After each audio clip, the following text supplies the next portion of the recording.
I love you.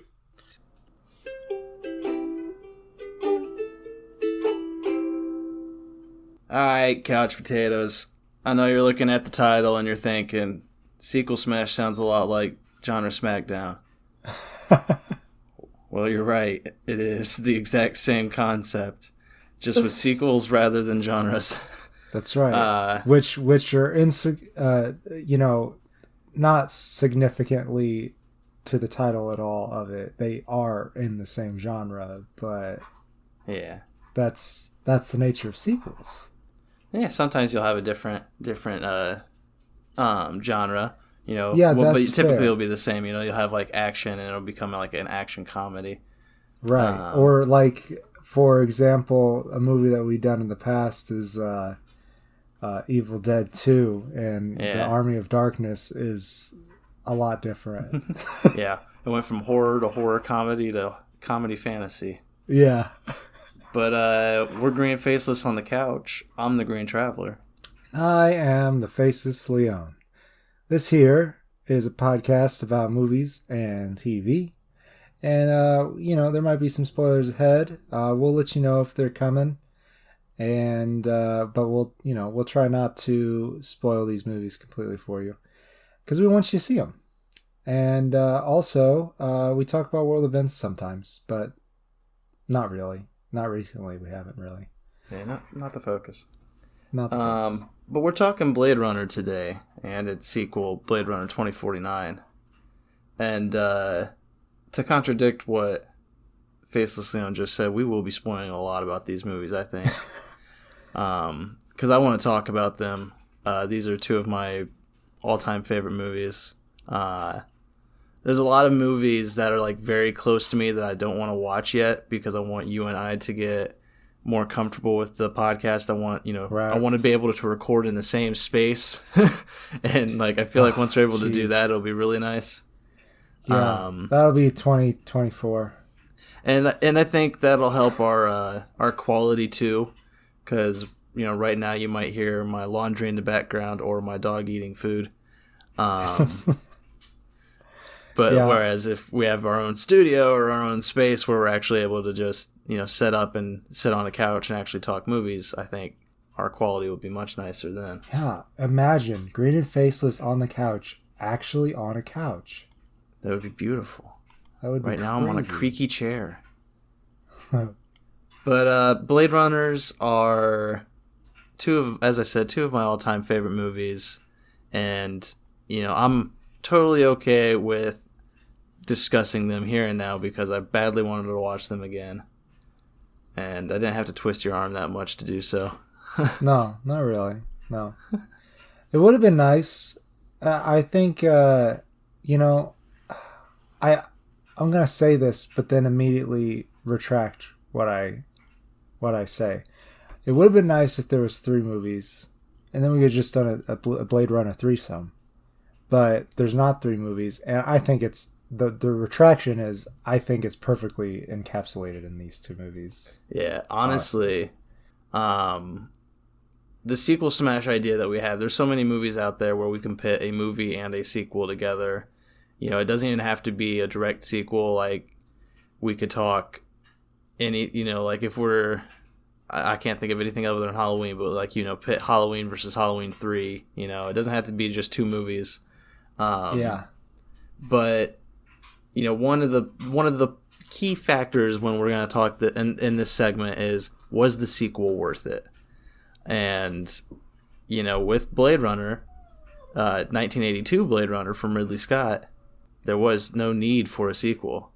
And then Denis Villeneuve came forth with Blade Runner 2049, and it's just like, we're going to do this sequel. And it's like, all right, I don't know if this is a good idea, because that movie's perfect. It's, what Ridley Scott ended up releasing in like the early 2000s.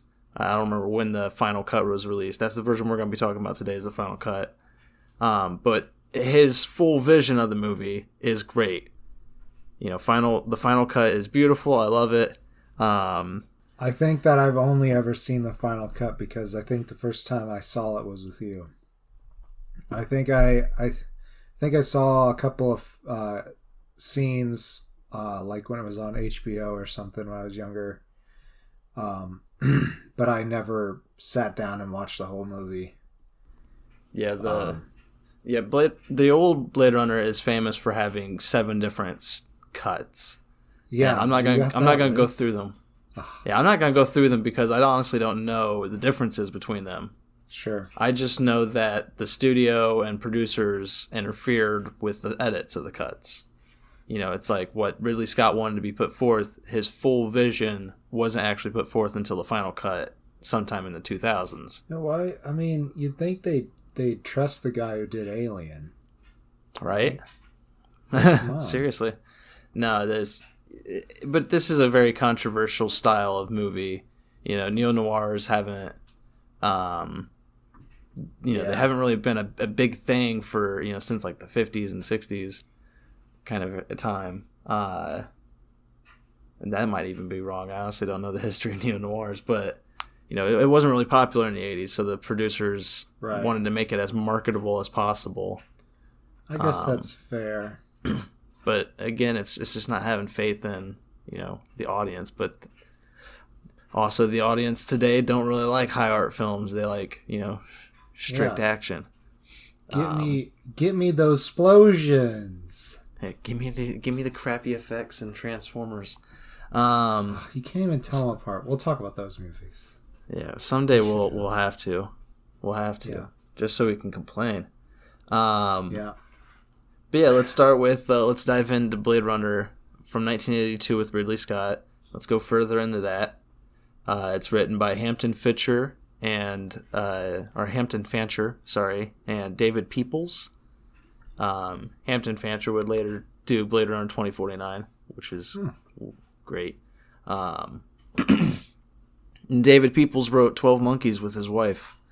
I don't know if you've ever seen... Have you seen 12 Monkeys? I love 12 Monkeys, actually. Really? That's a good nice. One.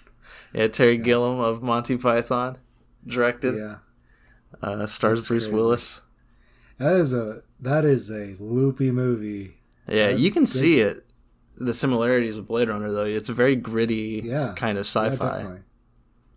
Yeah, which I don't know how much David Peoples' influence was on either movie, but his writing style lends well to gritty sci-fi. Right. Yeah. It's based off Philip K. Dick's Do Androids Dream of Electric Sheep, which I have read, and I gotta say that the movie is better. I think it's a good short story, or not short story, good short novel. But what Ridley Scott accomplished in '82 is amazing.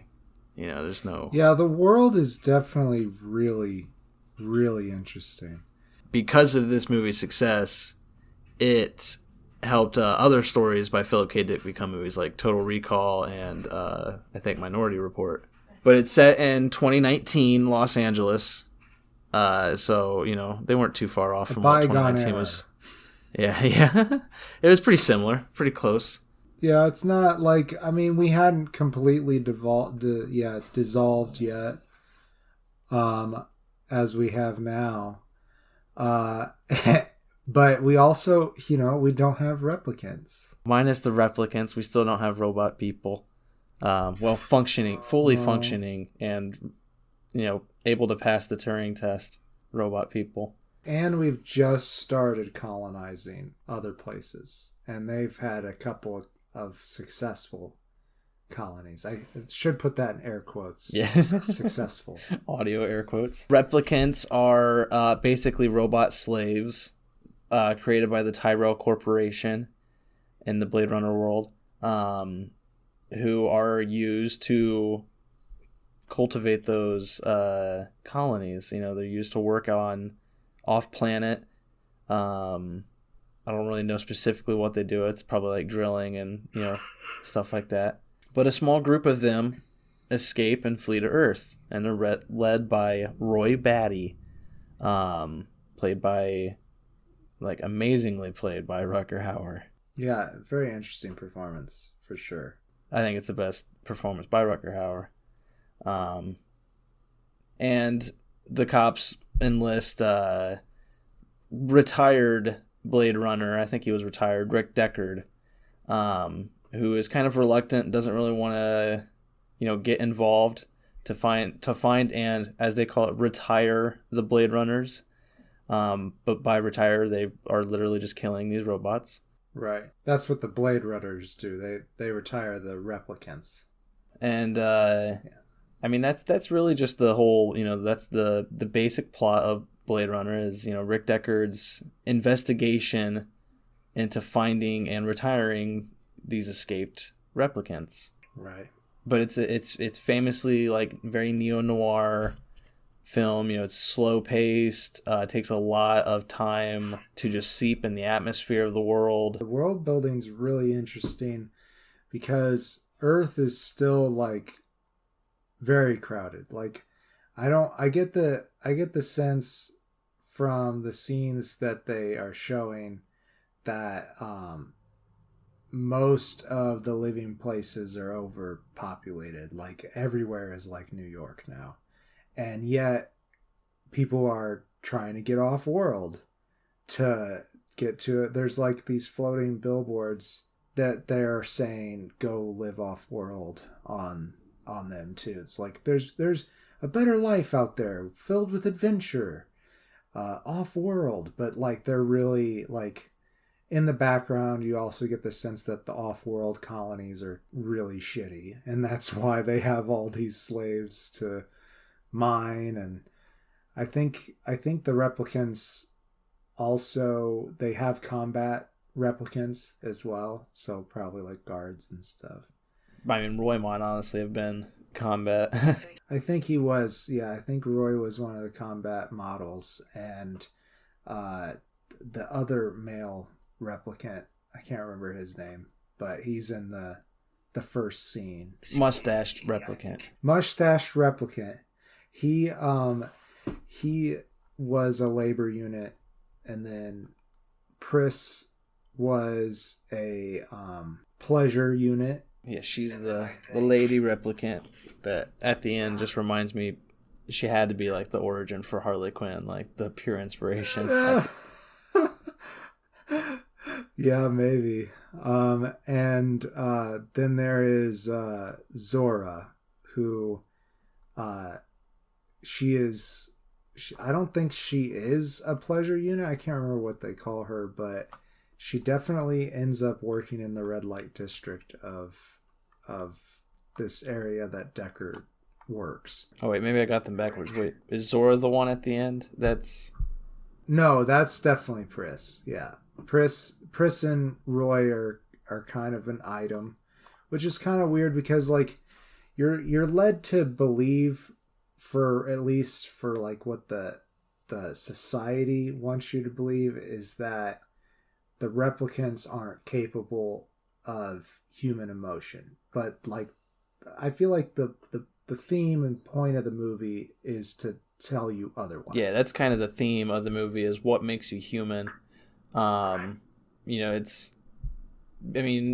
get to the end, but like there's just a beautiful line from Rutger Hauer at the very end that like it's still, I've seen this movie so many times, and every time he gives that line I have tears in my eyes. It's deep and it's sad. But yeah, as you were saying, like the world is like so cramped and compact, and it's beautiful just to fly around. Like it's not beautiful to look at. It's very cyberpunk. It kind of defined that aesthetic of cyberpunk. The music is just beautiful and kind of like sinister, almost. Like, I mean, it's kind of serene at the same time, but it makes no sense. But the music's by Vangelis, and Vangelis later did the music for Carl Sagan's Cosmos. So, huge sci-fi sound. And it was like classic, it's classic composition with synthesizers. It's just like, I don't know. I know the 2049 music better than I know the Blade Runner music, honestly. But the 2049 is very loyal to what Vangelis set forth here. For sure. Like they definitely reused the themes and stuff in the composition. Talking about flying over the world, there is this shot towards the beginning of the city, and there's these smokestacks that just explode at the top of them when they release into the air, and it's a very smoggy world. It is definitely a dystopia. Like they're not they're not giving a pleasant view of the future in this movie. It's very ruled by corporations and Big Brother. You know, it's like, as you were saying, there's billboards everywhere. Like you get to see what businesses they thought were going to be huge back in 1982. What would be huge in 2019? It's a fun prediction too. Like, I mean, Atari could have been still huge, but other companies. It's like 2049 did that too, where it was like, what movie or what businesses are still going to be huge? Like, I think there's a Google sign. It's like, yeah, it's pretty safe, but pretty safe until now. Yeah, right now they could be broken up. Who knows? But Sony, like, they did have some Sony signs in 2049. But yeah, the world is just very realized and very beautiful. Not beautiful in a visual sense.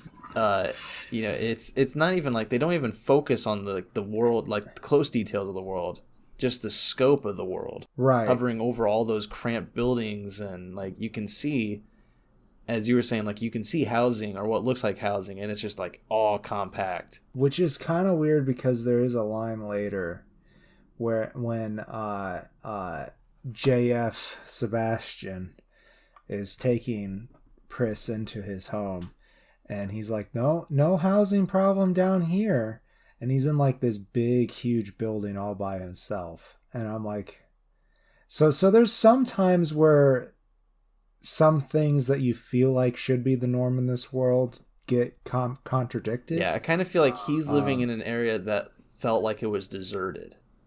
Like there was some reason why everybody was like cleared out of this area, and for whatever reason, he's just like the rat that stayed behind. He does give off that feel of a rat, kind of that character. A little bit, especially right when you first meet him. But he's so nice. Like JF is like the nicest character in this. Yeah, it makes me sad, but his character is like, that viewpoint of he doesn't notice any kind of discrimination between him and the replicants, right? Because he kind of feels more like them than he feels like a human. He feels just as much of an outsider, just as like emotionally unattached to things. But like as you said, like there's this belief that the replicants aren't human. They're less than human. And it becomes a bigger thing in 2049 that they might actually be more than human. But here in the original Blade Runner, though, it's kind of just like look on race in a way. The replicants as being less than, but as Rutger Hauer kind of proves throughout the entire movie, they're very much not less than. They're physically strong. Yeah, they're stronger. They're more capable of things physically. Many of them are smart. But they're definitely not unfeeling. Yeah, they're definitely not unfeeling. I think even like there's even in the beginning, like the big title screen, they kind of do the the Star Wars thing. It's not as big and loud as in Star Wars, obviously, but there's this scroll of text that goes by, and I think they say that the replicants are as smart, if not smarter, than the engineers that made them. And like it's fairly true.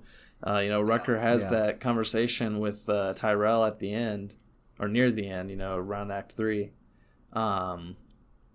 He has that conversation where they're kind of discussing, because the replicants have a short lifespan, and Rutger Hauer's character, he has a name, right? I wrote it down. Rutger Hauer? His character. I thought he went by some kind of nickname. Maybe not. Rutger, he played Roy Batty. Roy Batty, that's right. Jeez. Yeah. I think you said it earlier. I did, yeah. Just completely blanked on it. It's been a long weekend. It really has. Yeah, we are low energy. Sorry about that, guys. And girls. Or ladies, I should say. Guys and ladies. Shit. Sorry, humans. Yeah, well, sorry, replicants, too. Oh, yeah, you're right, damn. Yeah, I, for one, am okay with the replicants being part of society. Like, me too. But obviously, like, they were made with the intention to be slaves. And so... just like the human race, to create something beautiful and be like, all right, now be our slave. Oh, yes, yeah. It is. Yes, you're correct. It is very much. And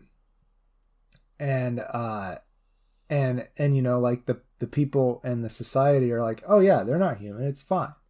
But you know, they revolt on several occasions in the outer colonies, and then become actually outlawed on Earth.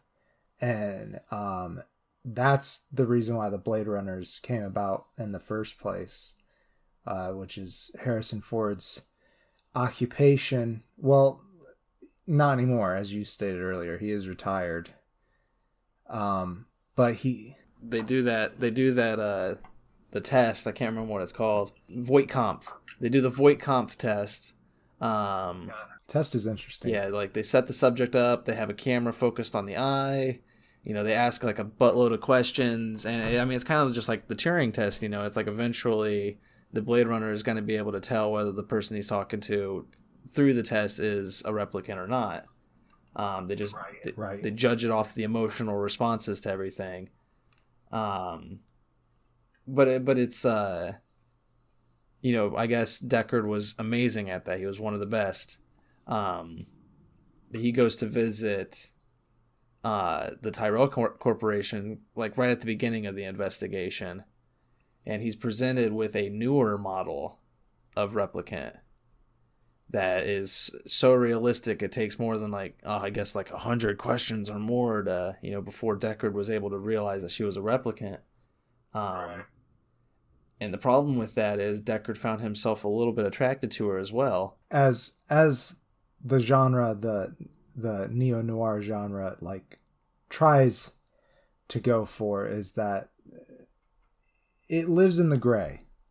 That's where the genre is. Like, the protagonist always seems to have some compassion for the people that it is his quarry at some point, or at least the female lead that's caught up in the bad shit. That seems to be the trope. But anyways, yeah, he definitely falls for her. That's his character development throughout the movie. You know, he spent his whole life retiring replicants basically, and now he kind of has fallen for one of them. Right, and I think what I was gonna say is that the reason why he retired himself, which isn't execution for him, the reason why he stepped back from his position was because he saw the line blurring between whether or not these people should be considered living intelligent creatures. Because with each new model, they're becoming more and more human. Right, exactly. He's forced to retire, like find and retire these 3 very dangerous ones, but he's very reluctant to do so. You know, he doesn't kind of show much attachment to the case at all. And honestly, he kind of stumbles his way through a lot of it. You know, he kind of just gets information. He's like, fuck, all right, I gotta go check this information out. And maybe he's a little rusty. I don't know. Yeah. But he does kind of bumble through some things. But he drinks a lot. Yeah. It has that one long scene where, you know, the famous enhance. Yeah. But like even throughout that whole scene, you know, he kind of just stumbles his way through that. You know, he's just like, wait, what was that? Go back. Yeah. Zoom in on that. Enhance. Yeah. And oh, that's something in the mirror. Oh, I got my next lead. Cool. Yeah, which is kind of like like obviously tech has never gotten to the point where you can like hit a button or say enhance and it would make pixels look clear. That has never happened. It won't ever happen. But Could happen. when he, yeah, maybe, I don't know. I guess I shouldn't say that. I'll be 50 and I'll look back on this and I was like, well, I was wrong. But anyways, when he's enhancing on that mirror, he changes the angle and the reflection changes too. Yeah. And I'm like, it's a photograph. Right, I thought that too. Yeah, you can't change the angle of the photograph. Yeah, it's ludicrous how it's presented. I think they were trying to do something similar to like, you know, like the Iron Man Tony Stark kind of thing where you can like make a 3D version of it and then look through it. But with what they had presented in '82, they just couldn't make it look like that. It looks bad. It's a silly scene, honestly. Yeah, and I think he still has like a VHS player. Yeah, right. Yeah, it's a very... Jeez. I mean, as you said, it's very dystopian. Like, it's very 80s feeling. But it's a beautiful movie. I love it very much. You know, Harrison Ford wanted a role with more depth because, you know, he had just gotten famous from, you know, Han Solo, Indiana Jones, you know, characters that didn't really have anything for an actor to do just to be a face and be an action star. And so, you know, he wanted a role with depth, and, you know, this one sparked a lot of controversy. Well, but good controversy, not controversy in a bad way. It was, you know, controversy in, was he a replicant? Wasn't he? You know, is Rick Deckard a replicant? Do you go through the movie thinking he is? I have never once watched this movie and saw it through that lens. I have to be honest. I think he is. You think he is? Even with the sequel? Until 2049. Yeah, 2049 changed it because they made it, you know... I don't know if they blatantly say that he is ever a human. But there is, you know, it does bring into question more in 2049, but we'll get to that. But just from this movie alone, I feel like he is a replicant. You know, he's just as good of a model as the lady he falls in love with. Huh. I don't know. Like he definitely does not display the supernatural abilities that the replicants put forth in this movie.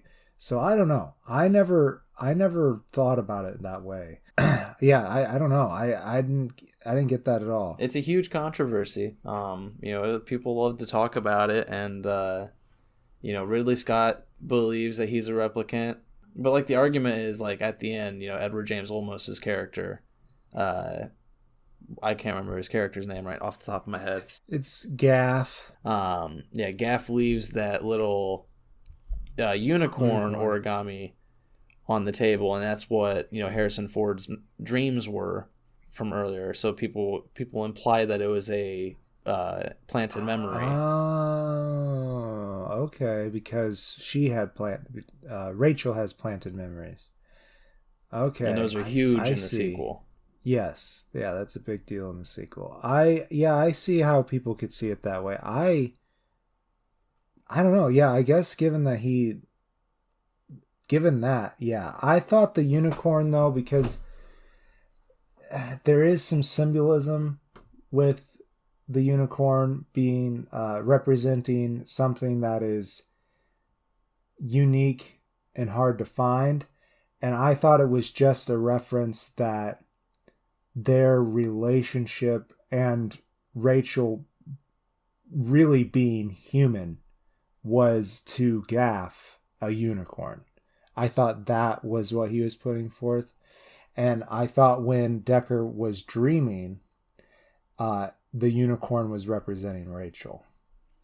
That's the lens I saw it through. I mean, that's good. I mean, that's a good argument against, too. I don't really, you know, I haven't researched it at all. I always just like watching it from the eyes that Record could be a replicant, too. Because, you know, he is kind of used by the police force just like the replicants are used off-world. That is true. Like, they just call him in and he has to go. They arrest him in the beginning. Actually, I've been wanting to talk about that scene, if we may. That first scene with Edward James Olmos. That scene opens up. It's also the first time you meet Deckard, too. He's ordering some kind of lunch at this stand, and the proprietor of the stand does not understand. Yeah. And he's like, I want the number 4. And he's like, no, you're going to get the number 2, but in a different language.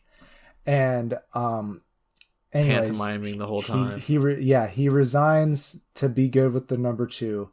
And that's when Edward James Olmos comes up, and he is also speaking another language.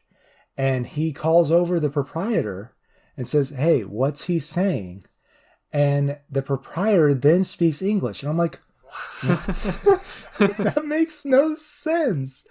And then the next scene that you see Edward James Olmos in, he's speaking English. I don't understand, Greg. I don't understand. Yeah, I don't know if there was much thought put into it at all, but I mean, the world is also based off of that Hong Kong feel, especially that area.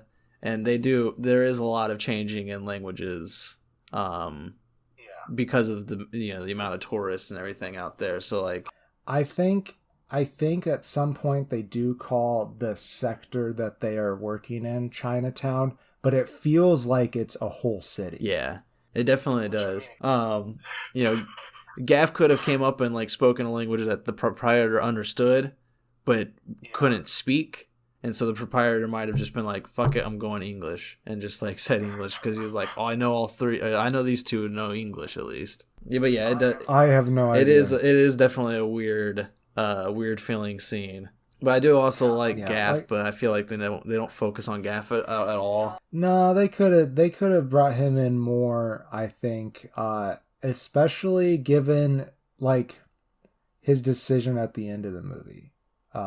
To not pursue them, even though he knows they're going to be on the run. It felt very out of left field there, too. It's just like... Yeah. Because you don't really get a pinpoint on his character through the few scenes you meet him. You just know he likes to make origami. Yeah, he likes to make origami, and he honestly seems like more dedicated to the job than Deckard. But chill still. But chill. Yeah, he's got swagger. Oh, for sure.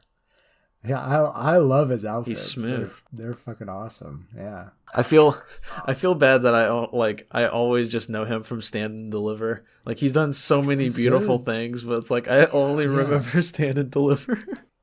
He's Stand and Deliver, that new I actually don't know if they've done one since, but the newer Battlestar I haven't seen all of that, but his performance in the episodes I have seen is really good. And then there's just he's in a bazillion side roles that he always brings it. But how do I reach these kids? How do I reach these kids? We should talk about that movie sometime. Yeah, it'd be fun. I had to watch it in class, and I feel like I was the only one in class that was like, I love this.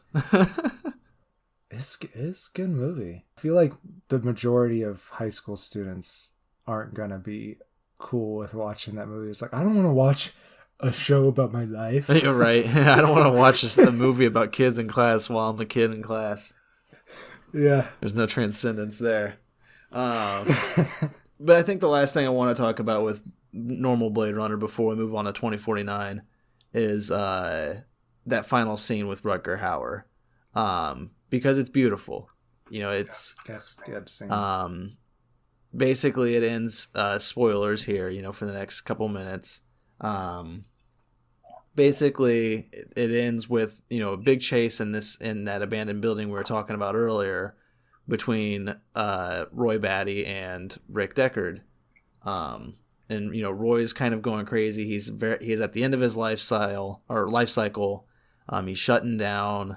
He's poking nails through his hand just to feel pain because his hand is clamping out on him. And he's chasing Rick around this house, but he's never going above and beyond to kill Rick. He's putting the fear of God into this guy. Yeah. Yeah, I think, like you said, it is mostly so that he can feel like he had an impacting moment at the end of his life. I think it's important to say that his model of replicant, the Nexus 6, right? Yeah, I think so. Or is it 5? I think it was the 6. Anyways, they only live for 4 years. That is to try to keep them in line. But really, I think what it did was make them break bad more easily, because they're like, I only have 4 years to live. And once they realize that their life is actually worth living, they want to go live it. Exactly. And that's his point when he chases Rick down to the very last second. You know, Rick's trying to, it's raining outside. Rick gets outside and he tries to jump across this gap to another building, and he doesn't make it. He's hanging on for dear life.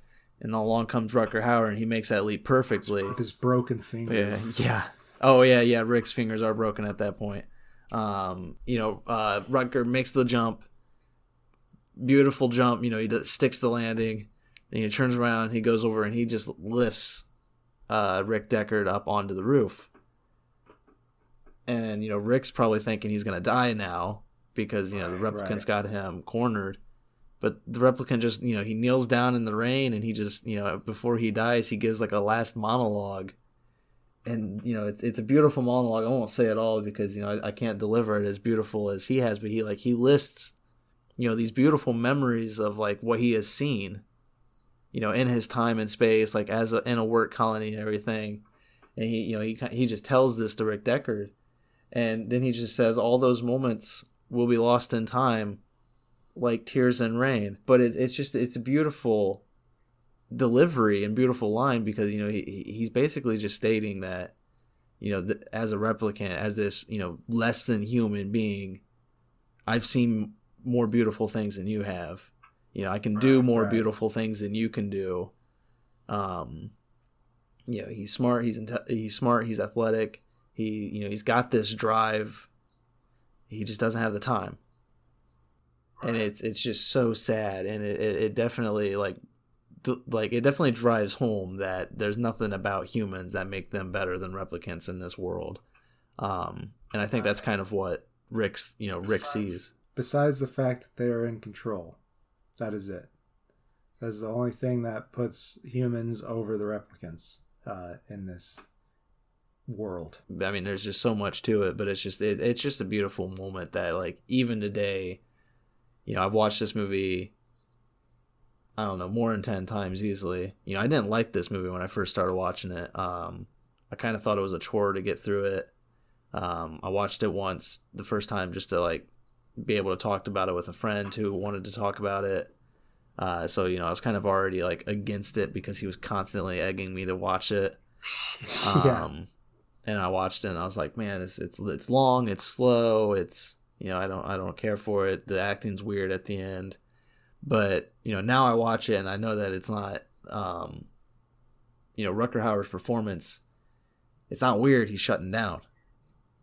He's scared. He's like, he's at the end of his life, he doesn't want to be, but he's gone. He went to the last avenue at the Tyrells to expand his life and got denied. He's basically told it was impossible. That was a ASMR no right there. Sorry, guys. Decided to pour more drink. I did want to say something, though, about that last scene. Harrison Ford has some great faces in that last scene. Like, there's this one time where he just, like, sits up against the wall right after Roy Batty dies. He sits up against the wall, and he has his tongue like half out.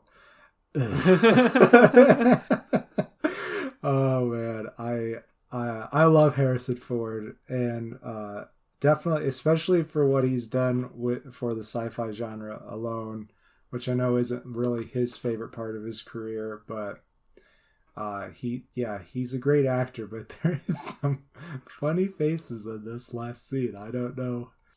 This really is not my favorite movie. I think it is a good sci-fi. Like you said, the social commentary is there, and any good sci-fi should have a good social commentary behind it. It's kind of slow. The world is great, but also I feel like there's just a little bit of sloppiness in that world building that could have been cleaned up. Yeah, I guess that's what I gotta say. Could have explored some of the characters a little bit more, but they wanted to focus on this mystery. And once the mystery is all said and done, I don't know. It just doesn't quite resonate with me how other movies do. But that being said, I do think this movie is worth watching, especially because it's a classic sci-fi. I would say it probably doesn't resonate that well because you haven't watched it from the idea that Rick could be a replicant. That might be an interesting lens to watch it through. I agree. I feel like if you watch it with that in mind, it definitely makes the emotional resonance of what's going on a little more right. Powerful. But yeah, I can agree with what you said. From a non, I love this movie so much, but it's like from outside of my viewpoint, I understand all of that. It all makes so much sense. I'm interested in what you have to say about 2049 because I love 2049 far more than I love Blade Runner, and I did not think that was possible. Well then let's jump into it then. Okay, I will go. Blade Runner 2049. I'm not entirely sure. You said you said it was 2019, right? In the original. So 30 years later, the world's gone even more to shit. And much more blue. What's that? Far more blue. Far more blue. Yeah. So one thing is that there has been a famine, and a company helped by synthetic farming. That is the Wallace Company. So the Tyrell Company was basically banned and outlawed because they kept on making replicants that would break bad. And Wallace bought them out and started building replicants again. But the caveat is these ones listen. And so now the outer worlds, or the colonies, whatever they're called, are being populated by these new replicant slaves. Yet there are still Blade Runners, and some of these Blade Runners are themselves replicants, but they only go after the older models.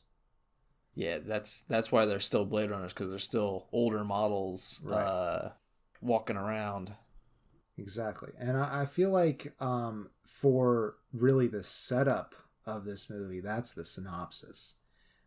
There's obviously way more to talk about with this movie. It's pretty in-depth. The world, I would say, is a little bit crisper in this movie.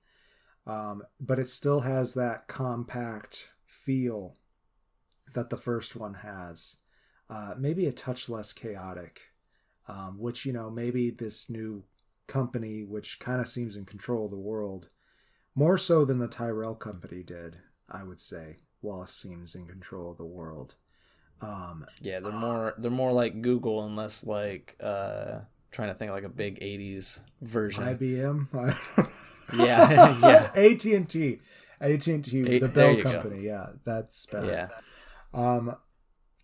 So anyhow, the world does seem a little bit more in control, yet of course you can't control everybody, and there's a lot of crime and stuff, and a lot of hatred against the replicants, because now there are replicants on Earth. And like many more. Yes, many more of them. And there's a lot of prejudice against them. A lot of what are they called? Like skin jobs. Yeah. Yeah, I was gonna say they're not skinheads. That's what I was thinking. Skinheads. I'm like, no, it's not that. Yeah, that's a different slur. To flesh out that story a bit is, as I was saying, with this movie, what you don't get in Blade Runner is the great central character of K, played by Ryan Gosling, right? who is himself a replicant Blade Runner.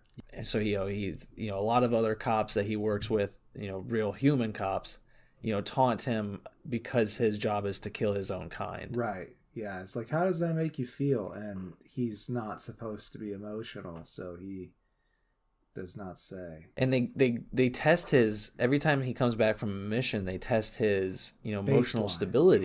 His baseline, that's what they call it. But it's testing his emotional stability because, they just list off a bunch of kind of just facts or statements. Right. And he repeats the last phrase that's read to him. And it's typically like a repeating phrase that he's constantly, saying over and over again. But it's just very weird. Yeah, but it's at the a same time, different test. Like Wallace definitely changed how everything works, for testing them at least. Yeah, I know they gave a title to the test in this, and it definitely was a different test. Well, yeah, the Voight comp is to determine whether or not you are a replicant. This is to ground, like to determine their mental levels of cognizance. Gotcha. But at the same time, it's just as you said, the Wallaces have kind of upgraded what the replicants were, because K is he is very emotionless. That's one thing always about Ryan Gosling's characters is he always he seems like a steel, emotionless person a lot, and yet somehow his eyes can give you that emotion. Yeah, I feel like his emotion is very subtle, but yet I feel like he always gives a pretty commanding performance. Yeah, I mean that's what I'm saying. Like he's so he seems so steely, but at the same time, those eyes deliver everything you need. Yeah. And this role was just built for him, I think. I don't know if that's who they had in mind when they were writing K, but this is, I think it was brilliant by him, and he does so little, but does so much by doing so little. Other characters. There's Ana de Armas, who plays Joy, which is his AI girlfriend. Yeah, and I gotta say, like up front, I honestly felt like the romance between those two characters was so much more real than the romance between Deckard and Rachel, in my opinion. There's a weird emotional disconnect with Deckard and Rachel, but here between these two AI characters, it's cute. It's you see him come home from a long day, and he has dinner with this holographic girlfriend. And one of the big moments at the beginning is he gets her this upgrade because she's locked on a track throughout the house. She can go from the kitchen to the living room kind of thing. But he gets her an upgrade that allows her to go wherever he is. Yeah, I think they call it an emitter. That's what they call it. But yeah, I think that the track thing was super cool. So it's kind of a shame that they didn't use it more. But I like that upgrade idea definitely. Though, because it's like you do see that it's like, well, this is like version 1 right here, and this is 2.0. Right. But that scene's beautiful when she goes out in the rain, and she stands out in the rain for the first time, acting like she can feel it. I almost kind of think she can, because like there are moments you see the rain mostly going through her, right? But her skin does I mean it's a holographic image, so it does atone for it. But like you kind of get the opinion that maybe she can feel it. There might be a. I mean, it definitely plays even more on the idea of these AIs having real feelings. So her programming may allow her to, in some way, experience the physical. Yeah, and it's so beautiful. That's one thing that this movie. I mean, and it's unfair to the original Blade Runner to say that the effects in this are so much better, because they are 35 years advanced. What was the year that it was? 82. Yeah, 82, and this is 17. So yeah, 35 years. But the effects are just amazing in this movie. They are. Like, it's so beautiful. Especially there's a sex scene, or, well, a sex introduction. It's not an actual sex scene. Yes. With the hologram Joy and Ryan Gosling, where his hologram girlfriend invites a prostitute. She's met a couple of times, but Yeah, she kind of just shows up every now and then. Who I think might also be... I think she is a replicant. Yeah, I was going to say, because she they appears at the allude end with to that group of replicants. Yeah. They try to... I feel like they tried to make her more relevant to the plot than she actually was. That was one of the characters that I thought they could have maybe done a little bit more with, but... Yeah, there are definitely things that could have been padded a little better. Yeah. But Denis Villeneuve has stated that there is a 4-hour cut of this. That was his first cut. That he doesn't ever intend to show anybody. And the reason for that is because Ridley Scott says that even though he likes this sequel, he feels the sequel is too long. Oh. And it is like 2.5 hours. So like I can, It is I long. think it's perfect. When we yeah. watched it in the theaters, it didn't feel long to me. No, I don't think there's anything really that needs to be cut away, for sure. But it did flop in theaters, sadly. It flopped in the terms that it didn't make enough back for it to be considered in any way a success, sadly. Which is devastating to me because, again, I love this more than the original. Like I think it's very clear that there's something about 2049 that, because I'm a blockbuster bitch, and it takes, the original Blade Runner and in a way blockbusters it while still maintaining all of that, neo-noirish feel, and pacing and atmosphere and everything.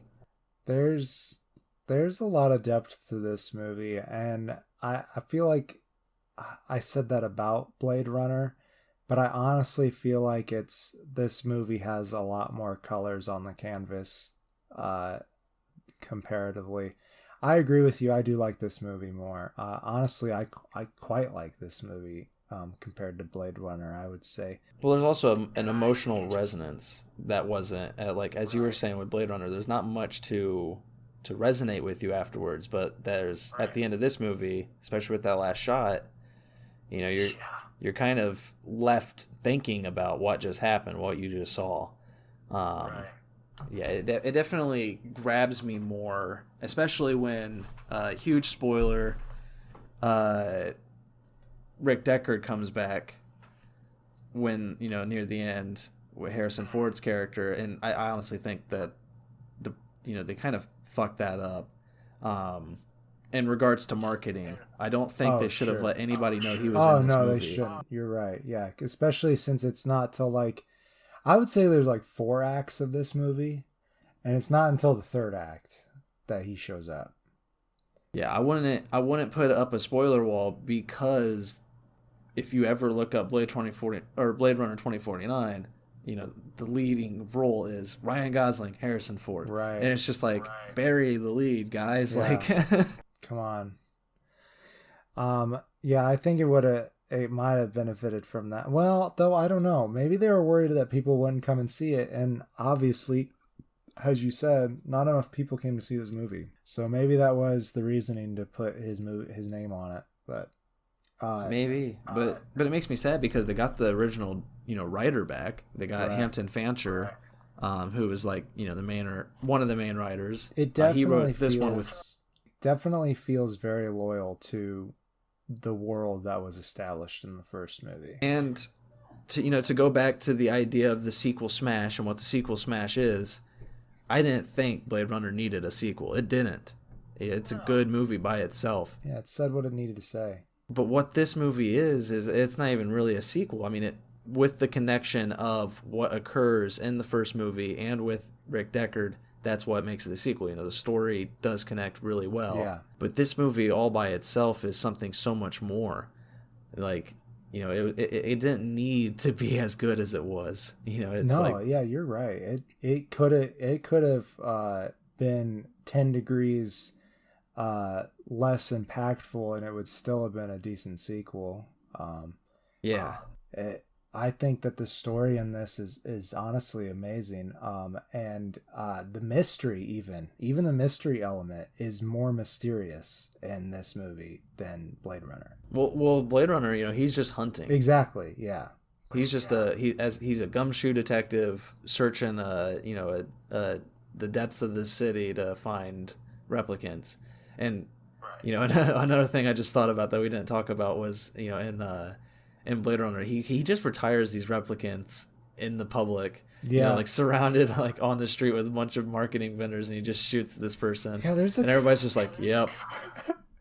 There's a couple of scenes where the cops come up to him and he just shows the badge, or he's like, I'm working.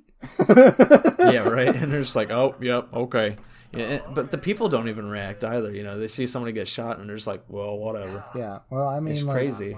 I mean, we've seen in our real life the crime rate just kind of skyrocket.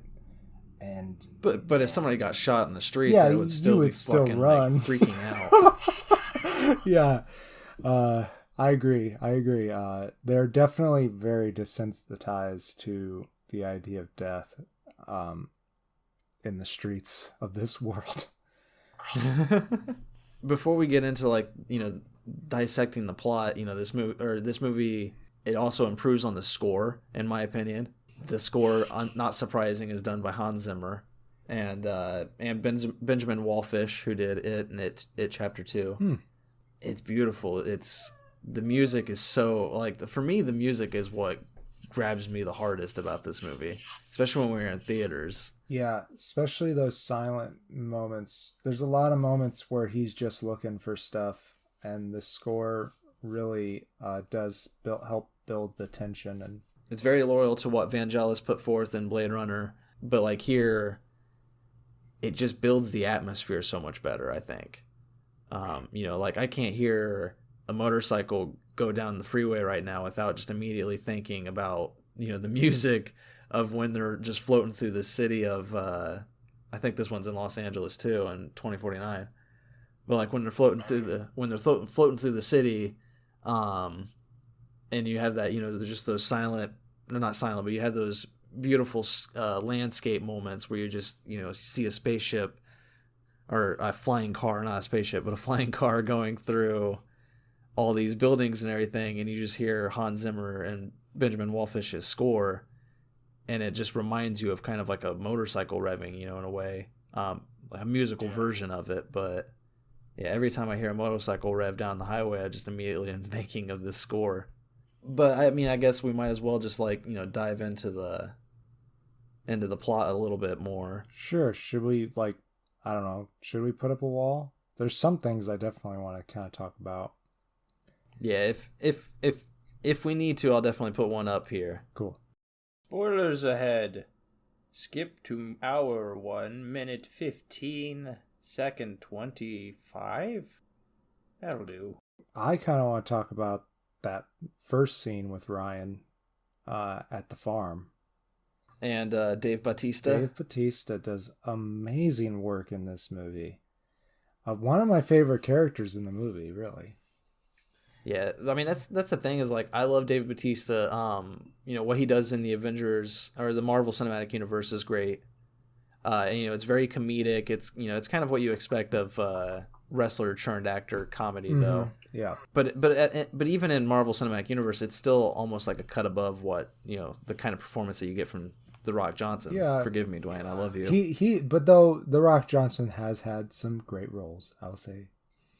Yeah, he's a good actor in and of himself, but he puts forth a lot of family-friendly roles, and sadly, Dave Bautista did that this last 2 years with My Spy and other family movies like that. Well, they're nice. Yeah, they gotta make the money. Yeah.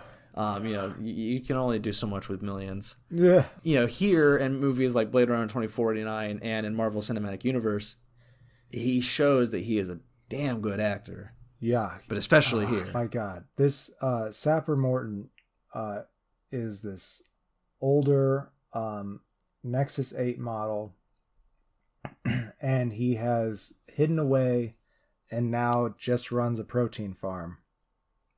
I don't know how K's unit got onto him. I don't think that's really explained. Yeah, it's he's just there already for some reason. But like he was a medic, and he himself is a militant unit. And he was also a medic. So that's one of the things that kind of gives him away. I was going to say, I think when they mention the medic thing is when Ryan Gosling explains how they found him. Right. Because I don't remember how they catch on to him, but I think Ryan does explain during that scene why they... something about the med pack that he carries on his hip is... I think it just confers for K that he was a replicant, because that's the only people who were issued those packs. And he just, I mean, he really doesn't even have that many lines, but Dave Bautista just knows how to move. His movement's great, and the emotion that he gives his lines, you know, because there's a depth in his eyes when he's just talking about these things that's just like, you know, he doesn't have to do much to make the delivery of what he's saying resonate. You can tell that Sapper has seen a lot, and he just wants to live this quiet life. And now Kay's here, and he's either gonna have to fight for it or surrender it. Yeah, and you know, Kay is very upfront that he doesn't want to kill this man. Right. You know, he doesn't want to fight Sapper. He just wants to bring him in and do his job. Right. Sapper can't let that. You know, he doesn't. He'd rather lose the life than surrender it. You know, and continue to be a guinea pig or something. Yeah. Yeah. I mean, he definitely probably would have ended up in Wallace's hands, because he was one of the later models of the Tyrell Company, and Wallace is obsessed with the old Tyrell models, trying to perfect the miracle. Yeah, because that's the driving thing that, you know, from that scene with Sapper Morton, you find evidence that a replicant might have given birth. And that is the big driving point for the whole movie is, you know, it's a miracle because they're not supposed to be able to do that. Not supposed to.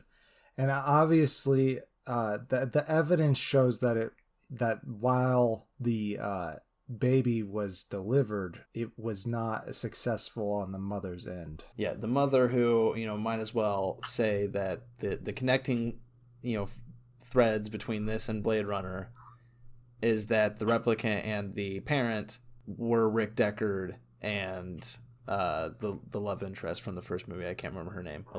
Rachel. Elizabeth. Played by Sean Young. Yes. And she's good. Yeah, I really like her. You know, she's very emotionless. There's not, you know, she does a good kind of like a two-dimensional replicant. Right. Well, yeah, maybe. But like in the way that Deckard at first when he meets her is fooled. Like she seems like she's human, but just she has that. Yeah, go ahead. She just has like a flat passivity. Right. Since I kind of do feel like that is spoilers a little bit, so I feel like there will be a wall here, and I kind of want to jump forward to when they bring her in, since we're just on the topic of Rachel.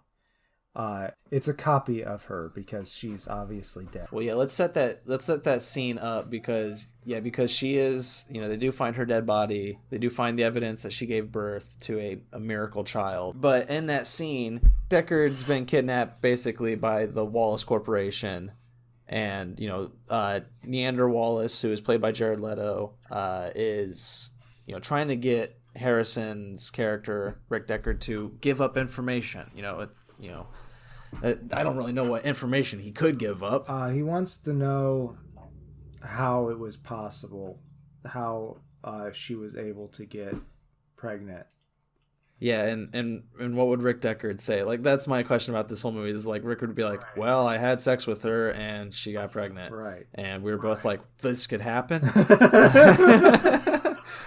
Yeah. That was my only problem with this movie. Really, is it's like I don't know why the Wallace Corporation wants Rick Deckard that badly, because I don't know what information he can give you.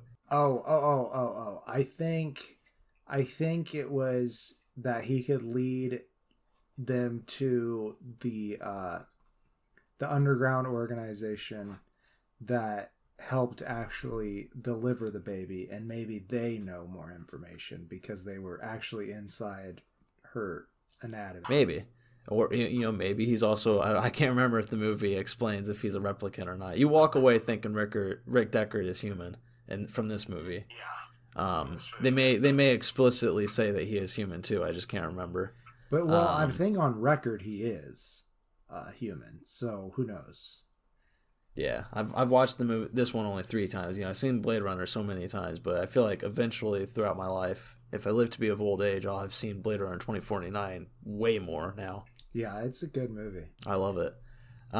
But Jared Leto's Neander Wallace is very missed for me as well. He's another part of this movie that I'm just kind of not... I'm not a huge Jared Leto fan. Right. I'm going to be honest about that. I try not to let him stop me from liking characters, though. Right, sure. I hate his Joker, sadly. He's great in Fight Club. Yeah. Where he gets punched a lot. Oh, I forgot that was him. Yeah, because Brad Pitt wants to destroy something beautiful. Yeah. I do like Mr. Nobody. Mr. Nobody's cool. Yeah. That's fine. That's fine. But David Bowie was the intended version of Neander Wallace. That's who they wanted to, but he died before they could start filming. Man, I thought this movie came out before that. Bowie just feels so recent. It still feels like it just happened. Right, it definitely does. I think Bowie was 16. Damn. But I feel like that would have been an amazing Neander Wallace, David Bowie as Neander. But not to knock Jared Leto, he does a good job. I do. I think his choices are very interesting. Yeah, and he's a very method actor. Like, I guess he walked into the studio with reflected contact lenses that would not allow him to see. So, like, he had to have somebody lead him into the studio, and, like, I guess Denis Villeneuve described it as like watching Jesus walk into the video. He was moved to tears because he was so devoted to this role. I mean, it does show. He definitely did a good job. I'm not gonna argue he didn't do a good job. But I was also confused. Is he able to see? Because he attaches that little node, and then the black, the tiny versions of the alien pods from Arrival float around. I think that they're attached to the base of his optic nerves, and those little cameras that I don't know that they necessarily allow him to see. I think they probably let him see like heat registers and stuff like that. He's got Daredevil vision, Netflix Daredevil vision. Yeah, he's got but also like sonar and radar. I'm just gonna say, I don't know if we'll ever talk Daredevil, if we'll do a TV talks on Daredevil, but that's like my one big issue with that show is like, dude's fucking blind. Let's just let him be blind. Every time they have to give him some form of vision. It's like, no, he's just blind. Is that how the books are? I don't know, not the one I'm reading right now, but I mean, they always talk about him being amazing in all of his other senses, but he's fucking completely blind. And in every single visual version of it, when they try to make a movie out of it, they have to give him a vision of some sort. And it's like, no, just leave it as a black, just emptiness. Yeah. I think though, like the sound part of it makes sense. Like that he can feel the vibrations of sounds off of surfaces, and that's how he's able to get around. Yeah, that makes sense. If they want to do echolocation, then do that. Yeah. We know what that looks like visually. But they don't do it that way. They always give him, like, he can see, like, heat registers and this kind of thing. And, he hears all these sounds. And it's like, no. Okay, we're not talking about Daredevil. Yeah, back to this. We were going to talk about Rachel. We were going to... Oh yeah, were we talking? Yeah. I guess we were. Yeah, we're talking about that scene with Rachel in it. I just want to mention that is some of the best CGI work I've ever seen. Oh yeah, it is nice. It looks exactly like her. It doesn't look like CGI. And there's like one moment when she turns away at the very end that you can almost tell. That's it. Yeah, and I would say the reason for that is, it's the same CGI that they put forth in the Star Wars movies, but the Star Wars movies puts their CGIs in bright white fluorescent lighting, like, they're on ships. Right. This movie, it's dull yellow. Most of the backdrop is like complete shadow, so like they can cover it very well in dull lighting and make it look super real. Yeah, it is really good. I just want to mention that is some of the best CGI work I've ever seen. Yeah. For sure. I don't think there'll be anything that really beats it for quite some time. Yeah. I mean, that's fair. I can't argue it. I mean, it's beautiful all around. Like, to mention the lighting of that scene alone and how they're able to, capture how she looks. Right. It's the cinematography is from Roger Deakins, who, he's one of the best cinematographers. He did Skyfall. Right. He just won. He won the award last year. I can't remember what movie it is. Sadly, I'm blanking on it. He's award winning. Yeah, he is award winning now. He should have been award winning a long time ago. Honestly, he's brilliant cinematographer. But this is one of the few where it's like mostly CGI that he is filming. He's very. I feel like he does a lot more realistic. Design. Like most of the films that he captures are set in reality. This is sci-fi, and like that's not his typical forte. Well, he did a good job. Yeah, he did an amazing job, and it's beautiful, and it's mainly again because of the atmosphere that's captured. Everything about this movie works so well because it's all about building that atmosphere. And that's just another key aspect of it is the cinematography just captures this world so vividly. So what else should we mention about this movie? Yeah, is there anything else specifically plot related that we should talk about? Well, I mean, there definitely the plot points in this are a lot more twisty than in Blade Runner. Yeah, and so like I kind of feel like we should keep some of it, a good portion of it, under wraps. Yeah, for the listeners to find out themselves. Yeah, and that's fair. I do think one of the things that annoys me is about this film is that they do flashbacks or like replays of scenes to like refresh you on what happened. It's kind of like maybe they'll forget that line we mentioned. Let's real quick cut back. They did that in Blade Runner though too. They did, and it irritates me. I think you can cut that out. It's like I agree. Yeah, I get that even in the first viewing, I might not remember something, and so when something happens, I might be like, "What the hell?" And that brief second edit of flashback would have helped me in my first viewing remember it. Mm-hmm. But on repeat viewings, it's irritable because I remembered it. I don't need it. I think it makes a better movie if they just cut that out. But I can agree with that statement too. Like let the audience do some work. Like and a lot of audience members disagree with us, but I mean I disagree with them. Yeah, I do too. I think that they are wrong because, sorry listeners, because somebody worked really hard on this art and they did it smart, and you just try to pay attention, and you can always watch the movie again. Yeah, I think it's rude if you go to a museum and you look at the art displayed in the museum and you just take it at face value and you walk away from it. I think that's rude. There's so much more to it. There's a lot more in depth, and that's kind of what movies are becoming nowadays is face value. You just put out a bland action film and people are going to walk away, bellies full of popcorn and happy. But which I don't think that is inherently wrong, but if that's the only thing the industry is going to allow to put out, that's what's wrong. Yeah, that's wrong. I don't think it's wrong to have blanket bland movies that are just money makers, because people do like them. Yeah, they do, and I do too. Occasionally I will enjoy a very bland. Like I can watch the Fast and Furious movies and be thoroughly entertained. Yeah. But at the same time, it kind of removes the art from this this medium, because nobody can make money off of these kind of movies, these high art. And the sad thing that a lot of money went into this movie, so it's sad. Millions. Yeah. I mean, it still probably made millions. It just didn't make as many millions.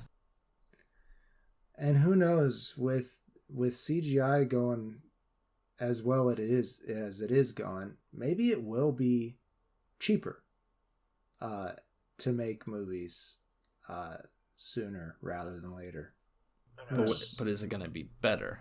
Ian McKellen would probably argue not. Yeah, I think there is there's a lot more to go into 2049, but being a more recent film, and especially one that wasn't, that was more overlooked, I don't think there's much else to talk about with this, other than to say that I think it's wholly surpasses the original. I agree. Especially being a movie that didn't need to happen. Yeah, I agree with your opinion wholeheartedly here. I really thought we were going to have a disagreement about it. Yeah, I mean, I do love Blade Runner, but again, there are things about it that, I agree. I do think there are some faults. Right. It's not a perfect movie, and that's definitely been said by the fact that it's had 7 studio cuts. But people still bought those cuts, so I mean, obviously there's a fan base for it.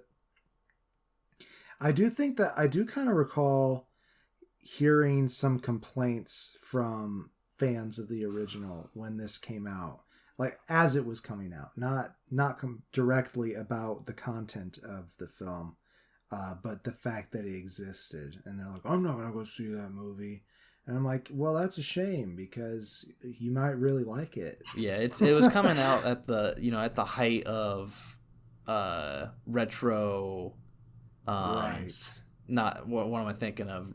Reboots. Retro reboots. Yeah. Because Star Wars had just come out, and people were saying, it's like with Force Awakens, like, oh, all it cared about was fan service, and it's boring, it's bullshit. They didn't want this because, again, most people thought it was just going to be fan service, especially when they announced that Harrison Ford was in it. Yeah, people just didn't want to watch it because it just felt like it was going to be another, just another reboot, but it's not. It's more than that. Yeah, it adds a lot to the world, and just like the overarching concept between the two movies, it adds a lot. I think this movie is very worth it. So I guess all in all, we're saying that 2049 smashed Blade Runner. Wholeheartedly. This is one of those few times where the sequel rose above and beyond its predecessor. Yeah, I think that it will not be the case for a lot of other sequel smashes if we do this segment. We'll find out. But yeah, I agree. I think most often you find that it's a downhill slope. But here, and they are talking about a future of, future sequels. Ooh. I think that this is a good cap to it. Yeah, I agree. I don't think it needs to. I don't think there needs to be any sequels. Producers think that it is. I don't understand how, especially since it didn't do well in theaters. Yeah. But, Harrison Ford said he would come back if the script is good. I don't know if Denis Villeneuve would come back, but, Ridley Scott is always game for more money. I should say that the co-writer of 2049 is Michael Green, who co-wrote Alien Covenant. So, there is that connection with, Ridley Scott. I'm pretty sure the last Alien movie I watched was Prometheus. You didn't watch Covenant? I thought we watched Covenant. I don't think I watched Covenant. But we'll definitely do an Alien playlist. Oh, yeah. Hell yeah. Oh, yeah. I would love that. That'd be a lot of fun. But yeah, go check out 2049. Especially if you've seen Blade Runner. If you've seen Blade Runner and you were just like, I don't want to see 2049 because I don't think it was necessary. You're right, it wasn't necessary. It's so much better. Go see it. Yeah, it's worth it. I don't know that I would recommend to watch it without Blade Runner though. No, I think you need. I feel like, yeah, I feel like you need Blade Runner to watch 2049. Especially just watch Blade Runner just for Rutger Hauer, in my opinion. Yeah. And I mean, also, if you're a Harrison Ford fan, like, you gotta watch one of his most iconic roles, I would say. And in 2049, we've already mentioned that Harrison's in it, and I do feel like he does a good job at recreating that character 30 years later. I honestly like his performance better in this movie as well. I agree. It's more emotional. Again, it's all about how it resonates, and I feel like there's so much more that resonates with 2049. I agree. So that's been the first sequel smash. The sequel won. Hell yeah. What a surprise. The sequel won. Yeah. Well, I've been the Faceless Leon. And I'm the Green Traveler. Safe travels, everybody. Green and Faceless on the Couch is a proud production of FictionWorks 19. We plan to publish new episodes of this podcast every Thursday evening. If you'd like to give us a comment, please visit us at facebook.com/greenandfaceless. There you'll find many links to our show and to our website. Thanks for listening.